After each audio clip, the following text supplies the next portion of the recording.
Vaping Saved My Life, a consumer advocacy group, conducted a pilot social experiment that saw participants attempt to give up traditional smoking for 90 days and replace it with vaping. 8 South Africans, all of whom were smokers with a desire to quit but had been unable to do so, were selected to take part in a 90-day challenge. Each participant was given a choice of equipment and e-liquids based on their flavor preferences and asked to document their journey on their Twitter accounts. At the end of the 90-day challenge, participants had all managed to stop smoking completely, and their social media posts about the challenge had received more than 72,000 views. VSML co-founder Kurt Yo joins us on Zoom to tell us more about this. Kurt, a very good morning to you. I mean, the aim of this experiment was to get people to quit smoking. Is vaping not as harmful as smoking, though? Good morning, and thank you for having us. Absolutely not. Smoking is all the harm that comes from smoking, or the majority of the harm that comes from smoking, is through the process of combustion when you're burning tobacco, whereas vaping does not burn. It in fact vaporizes or heats a liquid to create an aerosol where the nicotine is then delivered to the individual. We know vaping is a lot cheaper compared to smoking, but what are some of the benefits of vaping? Well, the benefit is obviously you escape the harm from tobacco combustion, which is found in smoking, and that enables you to, as I said, escape all that harm. The other benefits is that they can be cheaper than cigarettes, and we see a better quality of life in the individuals that have exclusively switched from smoking to vaping. Talk to us about this experiment that you encountered with in this 90 days. Tell us a little bit about that. So yes, I think you summarized it quite nicely there. Is that we sent out a call asking individuals that would want to take part in a 90-day challenge. We then went through a rigorous interview process, and we then settled on 8 individuals. Unfortunately, the one individual had to leave the experiment or the pilot due to personal reasons, but the 7 remaining had quit smoking altogether. And in fact, one of the individuals quit smoking and vaping, which was phenomenal. One of the key aspects we found here is that providing the correct device, the correct e-liquid, and offering support through what we did in the background, as well as members in Twitter, provides a really, really great way for smokers to escape the harm and switch to vaping. Now, do you think the participants would have worked, or the experiment would have worked, if the participants weren't forced to quit for medical reasons? I'm not sure, but what we'd like to do is maybe have a far greater number in our next iteration of this, to get better data on it.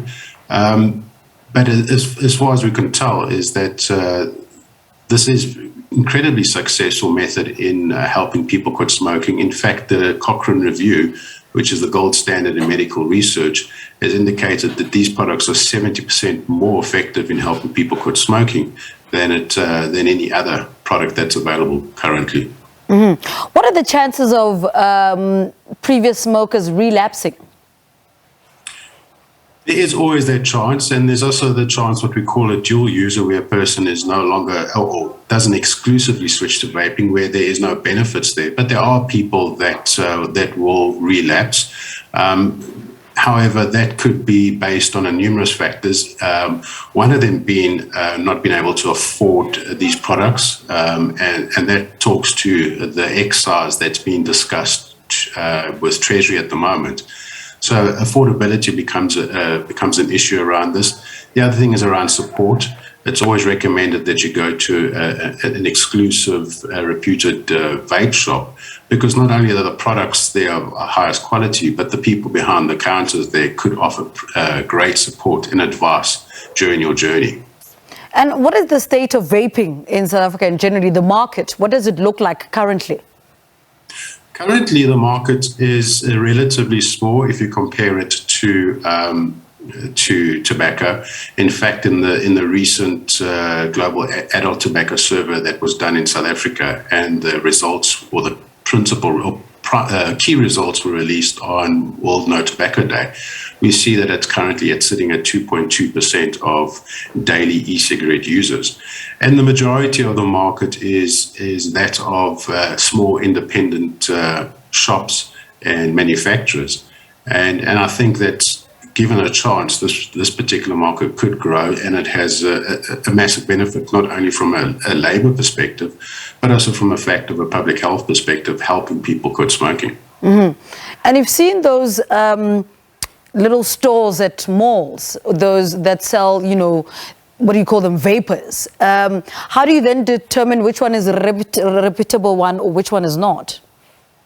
Well, I think, that's where we're looking at, or that's why shops that belong to, for example, the Vapor Product Association of South Africa would be a great start. Mm-hmm.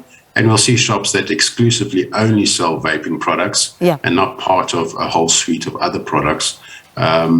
So there are, and, if we look at just, I think a great start is to go look at the Vapor Product Association of South Africa's website, and you shall see a number of members on there, which is shops and manufacturers right across South Africa. And how long do you think it might take for it to grow, the industry to grow, and what pace is it growing in at the moment? Well, there is currently the proposed 2018 tobacco bill, which includes the regulation of e-cigarettes. And I think that could be a major stumbling block if it's passed in its current format. Yeah. Because that places enormous restrictions on how these products are sold and how they're communicated. And therefore, we could see this industry completely decimated. And unfortunately might even see the growth of a black market, which is definitely not what we want. Mm. So there's a lot hinging, and there's a lot of hurdles that could derail this initiative in helping people quit smoking, purely based around legislation that's not appropriate for its ultimate goal, and that is to reduce the harm. And what conversations are you having as the vaping industry with government about the current legislation? Actually, very little, and it's rather disappointing. The bill was proposed in 2018 May, so we actually passed the 4-year mark. And in that time, we've probably, after the public commentary, written commentary, or submissions that ended in August, we've only had literally maybe a 2 to 4 hour session with them. So I haven't been involved ever after that particular case. So there is very little interaction from a bill perspective. From an excise perspective, there was a workshop a couple of weeks ago where we had raised some of the concerns around excise. So there is very little communication or a chance to communicate with the Department of Health on this particular matter, which is rather unfortunate. All right. Kurt, thank you so much for talking to us, opening our eyes about the vaping industry. Thank you so much for talking to us. We just spoke to VSML co-founder Kurt Yeo on the social experiment showing how vaping can assist long-term smokers quit cigarettes.